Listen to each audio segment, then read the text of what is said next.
အခုကတော့ဒီနေ့ငယ်တို့နောက်ဆုံးနေပေါ့နော်ပြုံးလို့မှရှိရနောက်ဆုံးနေပါဒီညနေ9:00နာရီဆိုလို့ရှိရင်ငယ်တို့ရန်ကုန်ပြန်ဆင်းမှာပေါ့နော်အဲ့တော့ဒီမနက်ပိုင်းနေ့ကတော့ငယ်တို့ပေါ့ပါပဲဆိုတော့ငယ်တို့တော်တွေလည်းသူတို့အရင်ပြန်နေတယ်ပေါ့နော်အဲ့တော့ငယ်တို့ကတော့ဒီနေ့မနက်စာနေစားမယ်ပြီးလို့ရှိရင်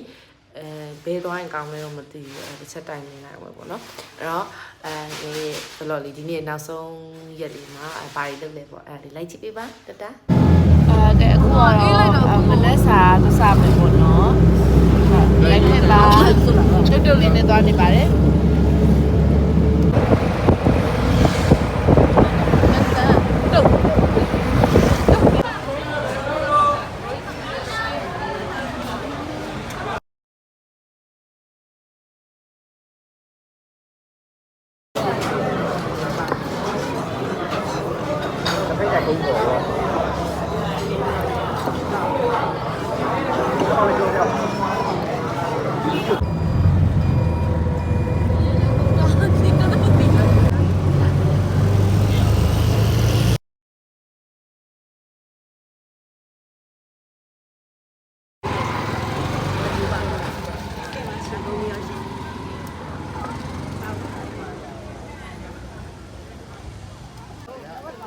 အခုငယ်တို့မဟာအထူးကန်တာဖျားရောက်နေပါတယ်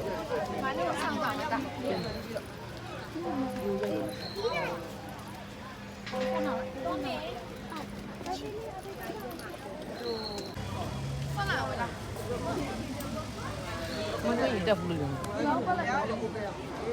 ဟောငါတို့ဟိုဘက်ကနေဆင်းပြီးတော့လာနေတာ